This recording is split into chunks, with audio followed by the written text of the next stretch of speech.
Today I'm interviewing Dr. Gregory Miller, who is a friend of mine and old high school classmate. Greg has taught at the high school and college levels, having retired as a professor from Rio Grande University. Greg's noteworthy career gives us a little bit different perspective on public school education, and that's what we're going to try to get into a little bit here during our conversation. Greg, just some personal details. Where were you born and what's your family? I was born in Gallipolis, of all places. Are you born in Gallipolis because that's where the hospital was? That's where the hospital was. Yeah. And I stayed here clear through high school, and then first job I got was teaching over in Indiana, and that was upon graduation from college. Okay. We're going to back up and get you back in high school, Greg. Okay. You had an interesting high school career, I know, because I was there. Did you play football? Yes, I did. For almost all the senior year. But I did play high school football for six years. So you had that activity going, and did you also engage in forensic activities in the high school? I did. Now, what are forensic activities? Because that's an unusual phrase. It's and it was wonderful for us to have it here in Jackson because it became a significant feature of that high school event. We would learn a declamation, a dramatic declamation, humorous declamation. These are activities with the spoken voice. Yep, and they were competition pieces that lasted 10 minutes. Just as an example, what was yours? Mine was the one I did the most with was Of Mice and Men by John Steinbeck, and it was a dialogue between Lenny and his brother. Lenny was mentally challenged, and the brother watched out for him, and the problem occurred when Lenny kind of lost control and strangled a young girl, and the brother took it upon himself to eliminate the difficulties for society in general. Therein lay the drama. Therein lay the drama. And you were, portraying two characters? Two characters. In the space of 10 minutes? Yep. Trying to project that drama to the audience and to the judges, as the case may be. Play narrator, and you play both characters. Yeah. So these were competitions. And we went to various places. Do you remember some of the places we went in competitions? We did. Went to a lot of them. The one I remember most vividly was Toledo. Uh-huh. And Whitmer, I think, was a... Toledo, Whitmer. And then we Whitmer. had, of course, Chillicothe, Bishop Fleget, as I recall. Dayton, Chaminade. Dayton, Chaminade, that's where I won a little trophy. We like those little trophies, don't we, Greg? I remember those. I don't have any of them, but I remember them. Yeah. And what I remember about that, and you probably remember too, is those 3-hour drives in the morning. You get up ungodly early and you go out to competition in other places because that's where the competitions were held. Yeah. We're so far out of the main line of traffic that we had probably the farthest to travel for any of those competitions. And this is something that you and I did, I think, for our entire high school careers. I was on the debate team, and you were what they call a dramatic declamation. And we had, what was it, 20 kids? We had more than that, More than that? I think we had a bus full. So it was very active, and it was very everybody popular. Enjoyed it, very popular. Had our own gang doing that kind of thing. Yeah. And it sounds like you discovered you had a talent. Well, it was fun, and it was it came naturally to me, or it seemed like it did. So I ended up matriculating to Ohio University and got into theater there. I'm not going to get you out of high school just yet, Greg. Okay. You had some plays in high school, as I remember? I did. You- I did. And I had a big flashback from that just a couple of weeks ago. I was in Colombo, Sri Lanka, at the Gull Face Hotel, and I checked in, and they had a bio about me. I said, "You're the theater person. You're the theater you're the playwright." And I said, "Well, yeah, I have done that. I do that." And says, "Well, we're putting you in the the George Bernard Shaw room." And I said, "Why is it named that?"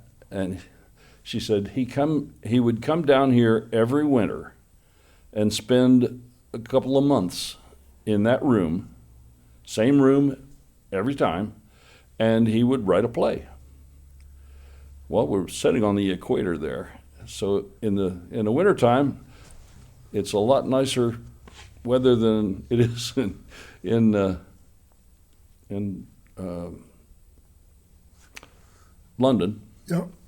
And that was kind of a fascinating thing to hit. And, well, we did The point being, you did Henry Higgins Henry Higgins. in My Fair Lady, Mhm. which is an adaptation of George Bernard Shaw. Yep. And then years later, you found yourself on tour in Sri Lanka. We're going to get to that. Okay. You also played Lieutenant Joe Cable in South Pacific. How did you remember that? I was in the chorus, Greg, to answer your question. Oh, My I remember. wife's sitting over there. I She was remember in the you. chorus Yeah. to answer your question. And all this leads to this inquiry here. Would you credit a particular teacher for doing these things that you don't ordinarily see in a podunk little rural high school? Gabriel R. Santo was the drama director, and he inspired us by recruiting us.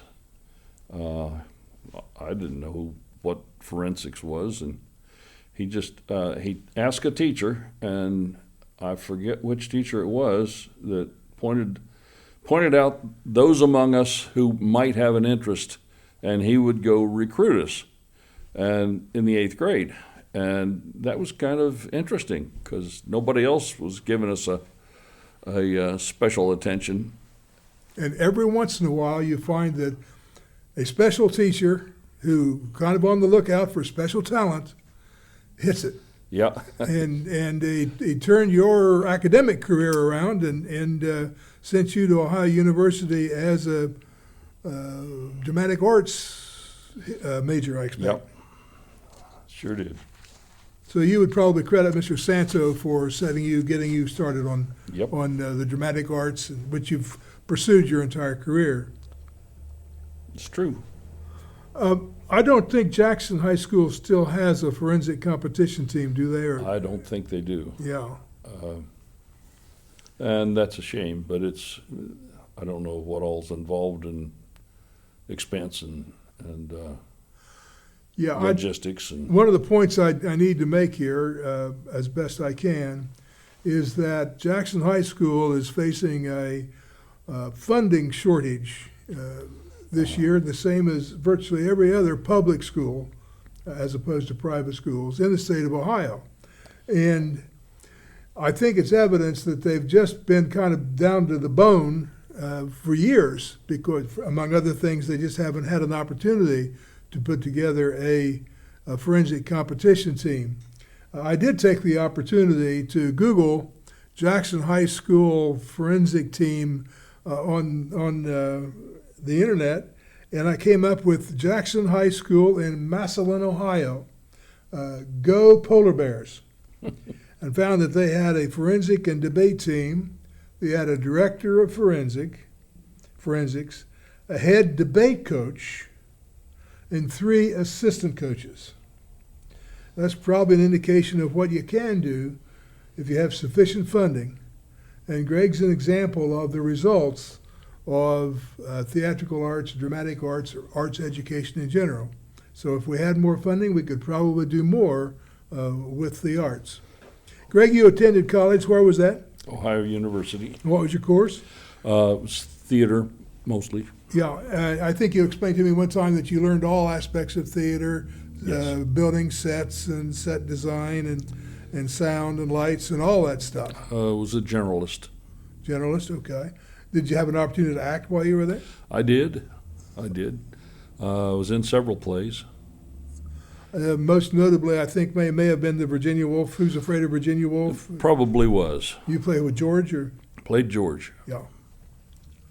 And then I think you mentioned earlier on that you taught after you completed your university studies. Yes, I went from the college upon graduation to Connersville, Indiana. Spent 2 years being a drama director there. It was a brand new high school, and it was a very large high school, and they hadn't had any forensics. I didn't start any forensics, but we did a lot of theater projects, and that all went very well. Okay. At some point, you wound up on the faculty of Rio Grande. Eventually, yeah, I went from Connersville, Indiana, to I think North Dearborn High School in Indiana, and then on to back to Jackson. At some point, you went to Mississippi, didn't you? Well, that was after I got my master's degree. Went back to OU, got your master's degree? Or? No, I got that at Xavier, Xavier, okay. and in English, and then I took a job in Mississippi, and I lasted 4 years as a theater professor there. And that was at what, Mississippi State Women's College? Mississippi University for Women. Mm-hmm. Yep. Haven't thought about this stuff for a long time. I know. I'm trying to stimulate you here. Okay.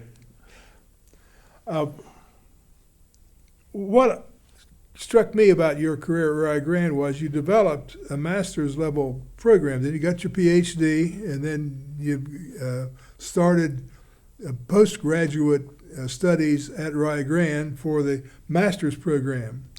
And what kind of students did you have in your master's program? What was that designed for? Most of the students in that program were teachers, public school teachers, and a lot of private school teachers, and a lot of people who just had a background in the arts and wanted to do something more flexible. I guess, and I didn't realize how this happened, but there are quite a few people who graduate in the arts and find no work at all, and they gravitate back and get credentials to teach. So we found several people that did that. Now, what were you hoping that these teachers would go back to their home schools and do with their masters in the arts? Well, teach their students to think. I think that was the primary objective. I had an opportunity to attend a lot of conferences, arts, education-related conferences, and I ran across a guy named Howard Gardner, who had just published a book called Frames of Mind. And I heard him talk, and I got so excited, my hands were shaking. It was incredibly stimulating to hear the guy explain what he was thinking about. And I tore out of the auditorium and made a phone call and ordered the book. In those days, that's how you got a book, was to order it from somewhere. And I received it and read it. It was a very thick book and lots more words than he really needed, but I got through it and then had to meet him. So I And the made an idea, basically, in real simple terms, is that different kids have different intelligences, and the teacher's trying to find the one that the kid has and develop that. It might be tearing a car apart and putting it back together, really knows how engines work, or it might be math, or it might be physical stuff, or in your case, it might be, well, Greg Miller does well in dramatic arts, and there might be a kid in that high school that his intelligence might be in the arts. And it's a different kind of intelligence, but it's if you hit it, you can do that kid some good. Yep, that's it. Now, some of the exercises you did with your students, your grad students, I found kind of interesting. I was able to participate in some of them. Now, you like to go places, didn't you, Greg?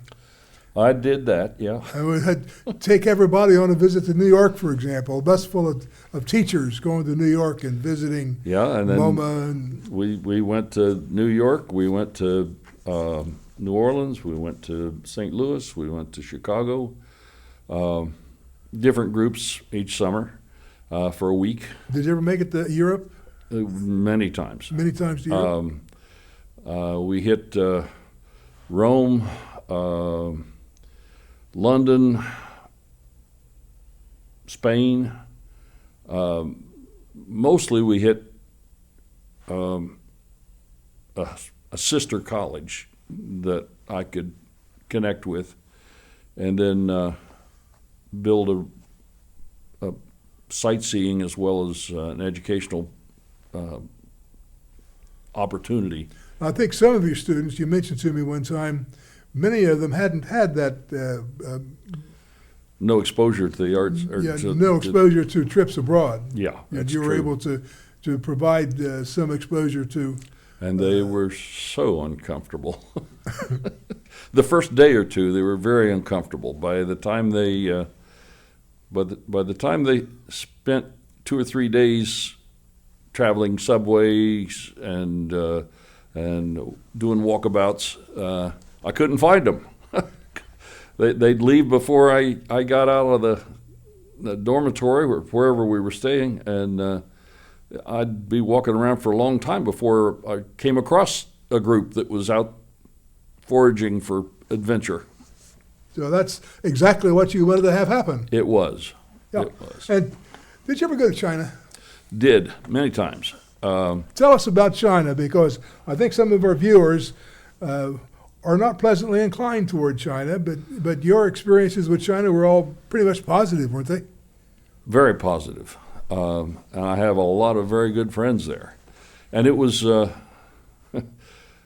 there's a difference between the politic and the education.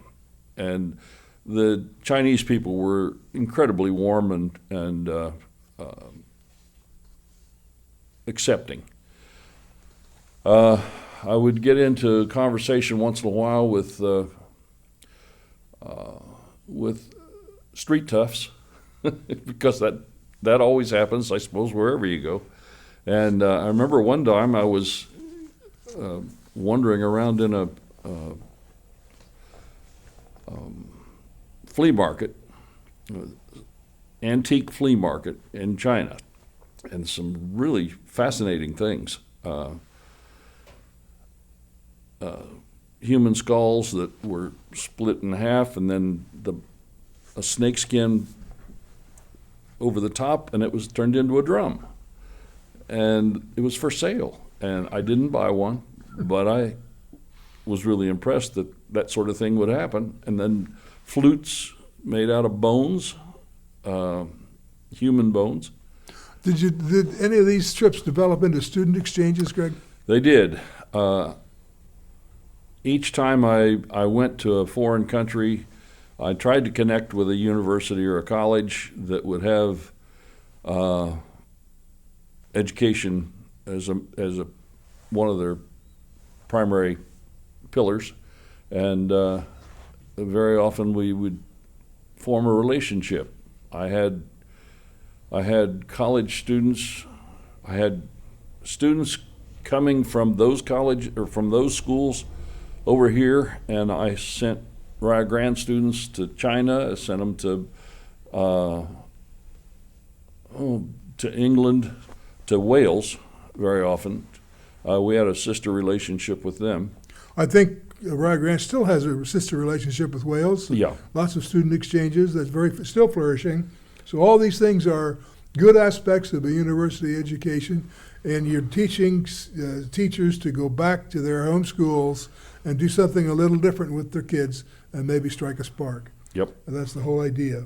Now, I'm sure you also helped with theater projects at Rio Grande, did shows. We did a lot of shows, Okay. children's shows particularly. Now, I myself don't particularly recall how you started, but you were involved with a show called Oh, Faulkner, Do You Right? Mr. Oh, Faulkner? Mr. Faulkner, do you right. John Maxwell. The neat thing about theater is people who are involved in it tend to want to talk to each other. And John Maxwell came to a place near where I was living and teaching in Mississippi when I was working there, and we seemed like we were best friends from before we met, and we sat and talked for a couple 3 hours the first night we encountered each other, and his wife was pregnant, and she couldn't travel with him as much. So all of a sudden, I was the designated stage manager to travel with John. Now, this was a one-person show Yeah, that he had written, he had written. and it was all in Mississippi because Faulkner was in Mississippi, you were in Mississippi, and he was in Mississippi at But the he time. traveled all over the country. Well, Yeah. traveled all over the world. That's what we're going to get to next, Greg. Okay. So you were kind of stage manager for his one-person show, and then somehow he got hooked up with the State Department. What happened there? Well,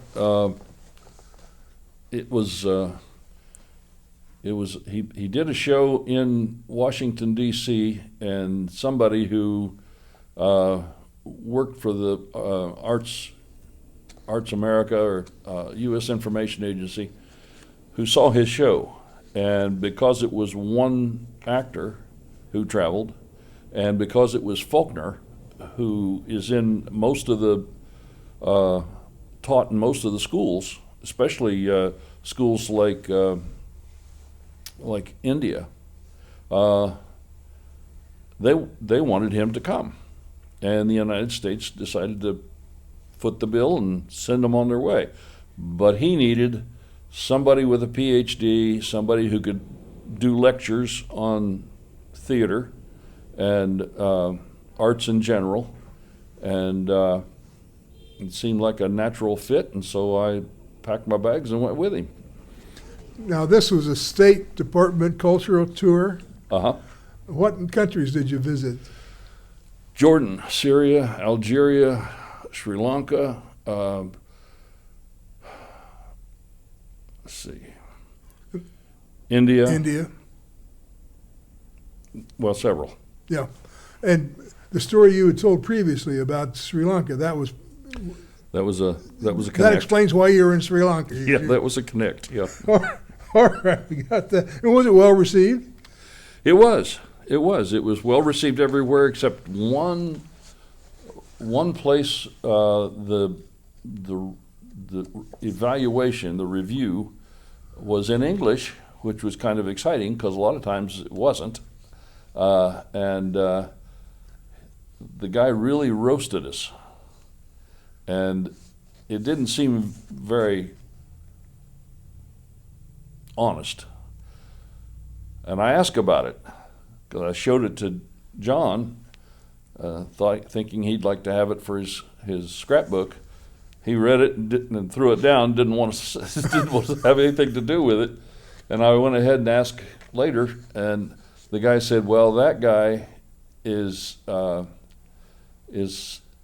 very supportive of Russia, and he writes in English, but he thinks in in Russian." And I said, okay, that explains a lot. So, in general, you felt this was a very worthwhile cultural exchange, but Oh, you did on gosh. that one occasion butt up against the Cold War. Yeah, yeah.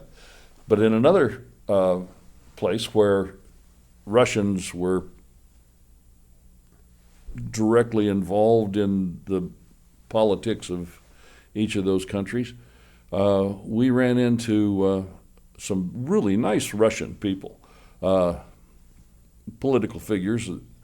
We needed a typewriter for the show.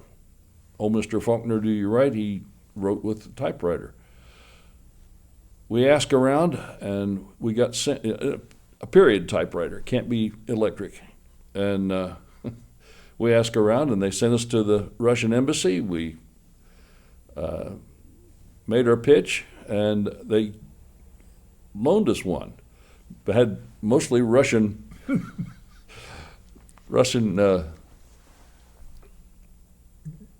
On the keys. Your yeah, keyboard, on the keys. I'm sorry. I'm slow pulling thoughts out of my mind. And then we also discovered that we had KGB agents following us around in a lot of the different countries, which was kind of fascinating. Well, that sounds like a bit of an adventure, Greg. Yeah, it was. Yeah. I want to bring you back to Jackson and Gallipolis. In some respects, we're sister cities. You've had some experience with Sure. that. I believe you've been involved in community I theater. was born in Gallipolis. You were born in Gallipolis, right? Thank you, Greg. So was I, and that's where the hospital was. You were involved in community theater. You called it Theater 35. Theater 35. Now referring to Route 35, Jackson to Gallipolis, and you recruited your actors, In both places. and you took your show on the road. And Yeah, we would do that. We would mount a show and perform it in Gallipolis, then perform it in Jackson, and then pack it up and perform it down at Shawnee State Park at the Lodge. And we would go, lots of other places too. Athens. were you involved in dramatizing Jackson's own book, Out of the Red Brush? Well, I did that, yes. And that was probably the most significant thing I experienced in my career. And that goes back to meeting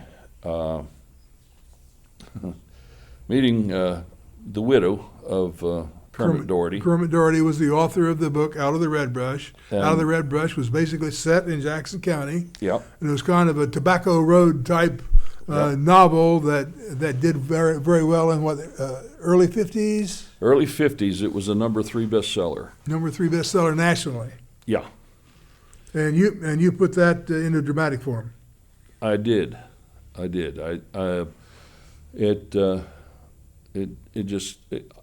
It was like my family history too. All that took place out on Wriggle Ridge area, and a lot of the names of the people in the book were similar to my family history. The Wriggles. There were several connects, and it became a labor of love initially, and then I met Kermit Doherty, the son, and because the original author he'd passed away. I remember him from him being our superintendent when we were in high school, elementary school, and Kermit Jr.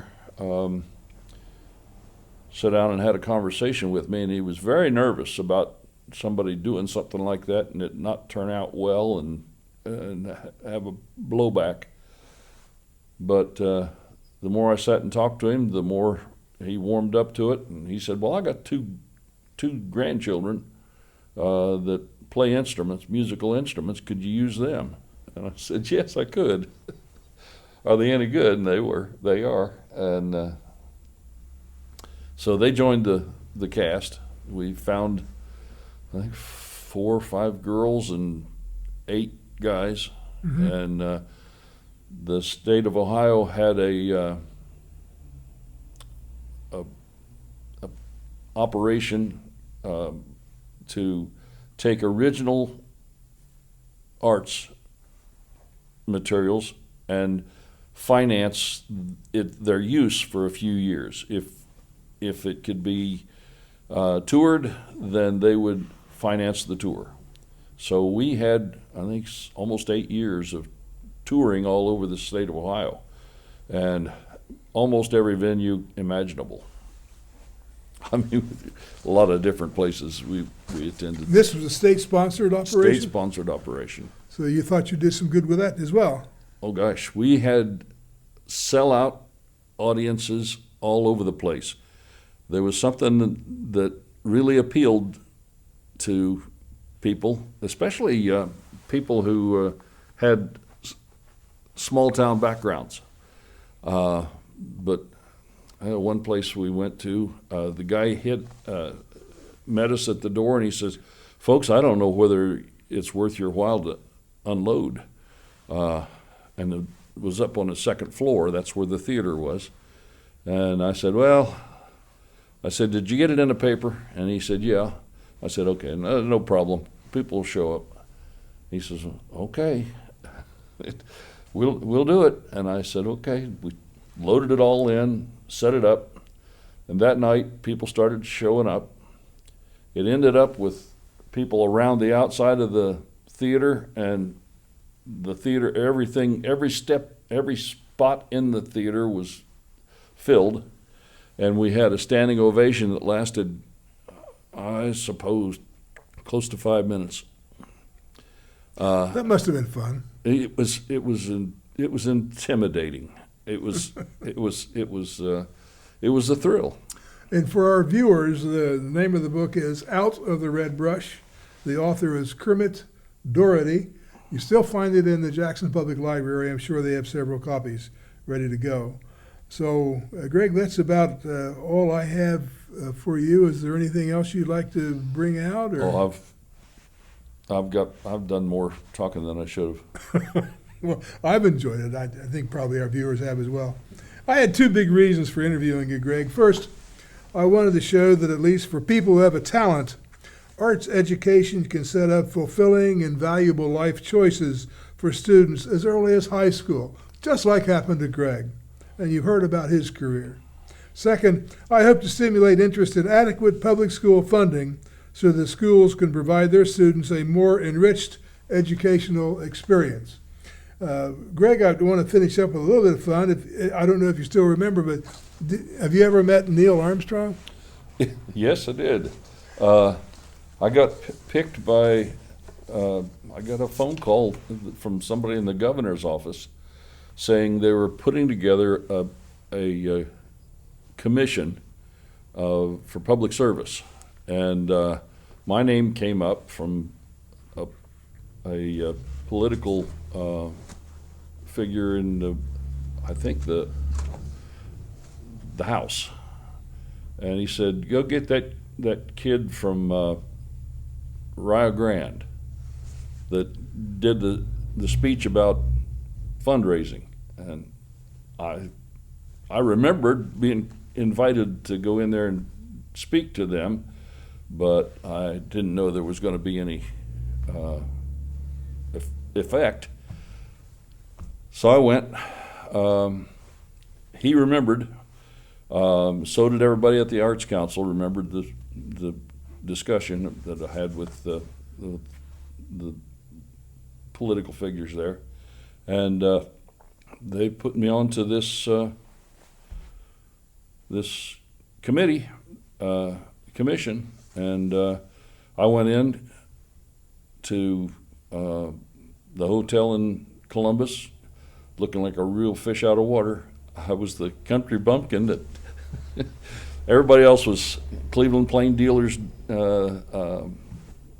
editor and the editor of the Cincinnati Enquirer, and I mean it was just all.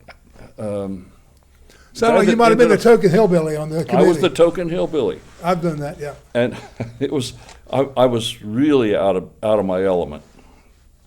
couldn't think of anything to start a conversation with most of these people, and I recognized several of them. But all of a sudden, I got tapped on the shoulder, and I turned around, and the guy said, "You from Rio Grande?" And I said, "Yes." And he said, "Neil Armstrong." I said, "Yeah." And he said, "You know Neil Armstrong?" I said, "Yes, I do." And no, he was Neil Armstrong. He asked me if I was familiar with the basketball player. Bevo Francis. Bevo Francis. And I had met Bevo Francis a half a dozen times. We were on a first name basis because he remembered my Uncle Tom and Aunt Jenny.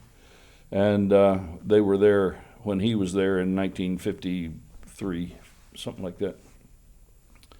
And that started the conversation with Neil. And he became very comfortable with me.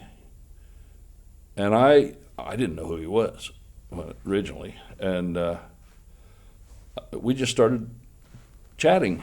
And he asked me to sit down beside him at dinner, so I did. And I still didn't know for sure who he was. And then all of a sudden, people started coming over to the table and wanting to shake hands with him. And he would look down at his plate and wait for that conversation to be over. And then he'd look back at me and start up the conversation again. And it was kind of a neat thing to do. But he was very, very shy. And it happened that we would meet once a month for 2 years. The committee did. The committee did. The commission did. And every time we were there, he and I would sit together and got to know each other very well. That is the Neil Armstrong story. Thank you.